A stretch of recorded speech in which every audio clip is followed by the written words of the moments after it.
I wasn't always employed, but it was my fault.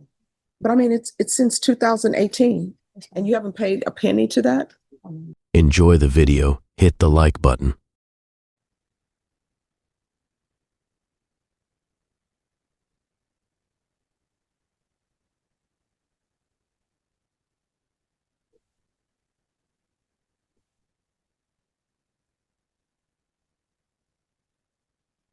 All right, the court is calling 2017 CR 13698 State versus Adriana Tanahara. Could I have parties announced? Megan Galloway for the state. Elizabeth Russell for Miss Tanahara. And are you Ms. Tanahara? Yes, ma'am. Did you review the document entitled Motion to Revoke Community Supervision and state's motion to supplement pending motion to revoke probation with your attorney, and did you understand it? Yes, ma'am. Are you the same Adriana Tanahara who's placed on community supervision in 2017 CR 13698 for the offense of forgery of a commercial instrument or check on August 3rd, 2018 for a term of 4 years? Is Yes, that you? ma'am. All right, state. Violation of condition number 38. On or about the 25th day of August 2020 in Bexar County, Texas, the defendant Adriana Tanahara did then and there fail to participate in the felony drug court program in violation of condition number 38. How do you plead to that? True or not true? Not true.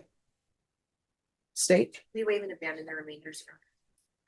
Any objections to the waivers? No objection, Judge. Did you understand by pleading true to violation of condition number 38, the court could find it true, grant the motion, sentence you to 2 years in the state jail facility, and up to a $500 fine? Yes, ma'am. Knowing that, do you still wish to plead true to violation of condition number 38? Yes, ma'am. Court will find violation of condition number 38 true. Is there a proposed agreement? Judge Estate is asking for revocation and a sentence of 1 year in the state jail facility. And Judge, that is our agreement, if I may speak on behalf of my Yes. client. Ms. Tanahara was originally placed in the drug court program. She was having financial difficulties with participation. When she was removed from the drug court program, she started to have medical issues, congestive heart failure. I have some documentation of that congestive heart failure if you'd like to review that. As her medical condition got worse, she became more and more concerned about turning herself in because she wasn't going to get her medical treatment. She understands that this was not the appropriate way to handle this, and that because of that, she only can be either terminated, unsatisfied, or revoked. But she is here wanting to take responsibility, and I do think she wanted to address the court really quickly, if she may. Do you want to raise your right hand? Do you solemnly swear or affirm the testimony you give will be the truth and nothing but the truth, so help you God? Yes, ma'am. All right, you can lower your hand. State your name for the record. Adriana Tanahara. All right, your attorney mentioned something about financing. Yes, ma'am. How was that related to drug court? I was just unemployed. I wasn't applying myself as I should have been, and since then, No. Because it seems as though maybe a conversation that you've had, you're saying that you had issues with finances in felony drug court. And normally felony drug court does not require you to pay the $1,000 fee until you're closer to graduation. So I'm wondering, just so I'll know, what finances are you saying you had difficulty with in felony drug court? Because they help you No, I with didn't have employment. and not in the drug court. I had it in the program, I guess, that they offered me What program? my probation officer had called me and told me that there was a program I could pay off my fees in a certain amount of months. And What program? I don't know what it was called. So two things, Judge. How I was addressing the drug court was that she was not able to provide for herself, not provide for the drug court because of financial issues. So that's issue number one. And then issue number two is that according to my client, the felony probation officer told her that if she was able to just pay off her fees, they would terminate her from probation. I know that that's not necessarily the way that it works, but that's how it was discussed with her. And it's not the first time I've heard that being discussed with the client. So I think just for court's clarity, I think that's what she's speaking about. Okay. And let me give you the documentation on the medical. And then my other question is, it said that you owed $743.99 to HEB. Has that been paid? Yeah. I'm sorry? No, ma'am, not yet. All right, you've had since 2018 to pay that. Why hasn't that been paid? I wasn't always employed, but You know, this, not my fault.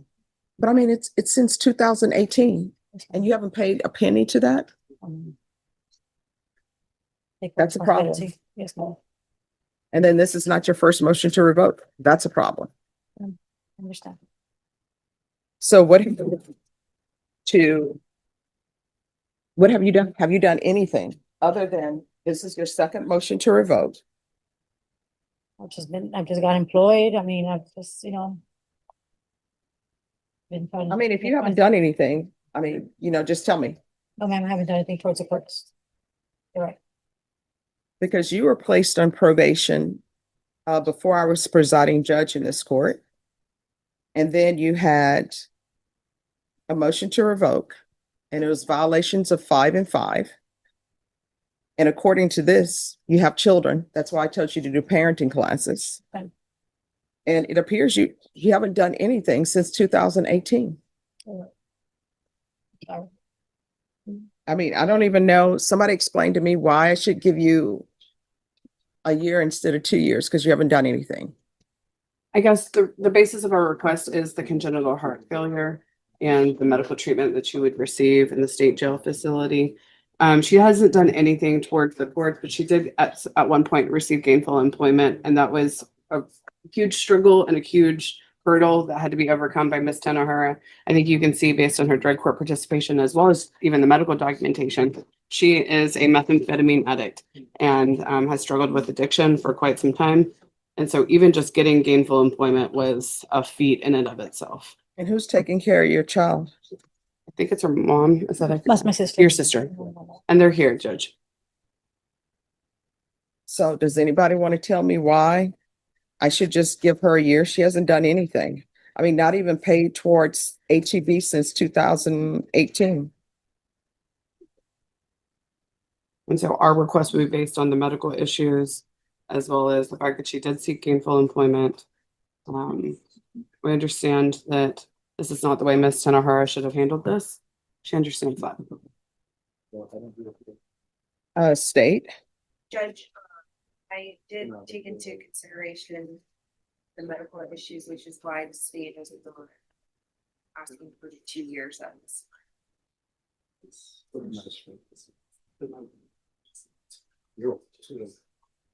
All right. Are you asking me to follow this revocation for 1 year? Yes, ma'am. Are you waiving your right to appeal? Yes, ma'am.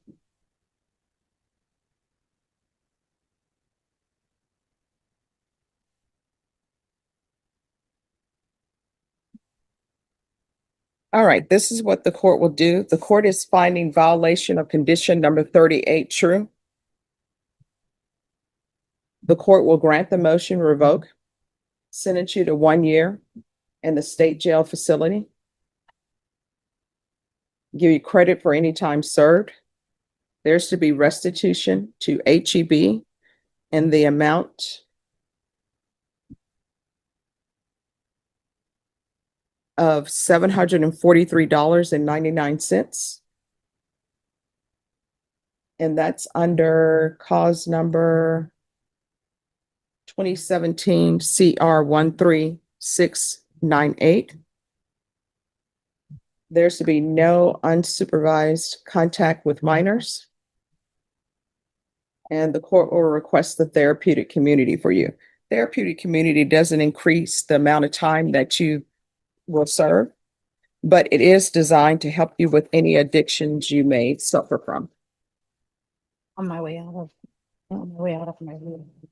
During that the therapeutic community is in the state jail facility. All right, did you review the document entitled Fraudulent Certification of Defendant's Rights to Appeal with your attorney? Did you understand it and sign it?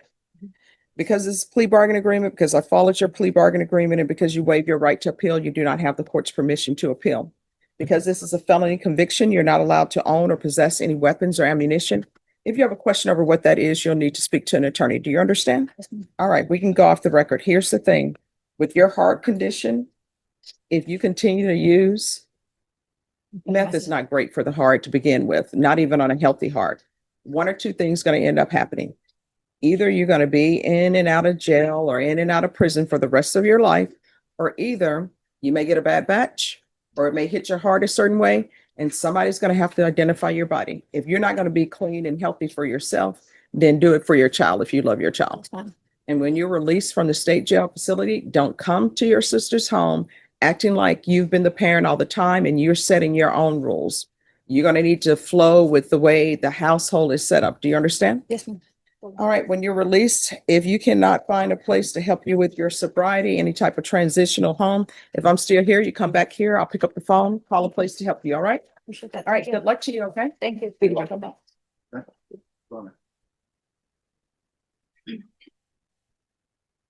Anyone else ready?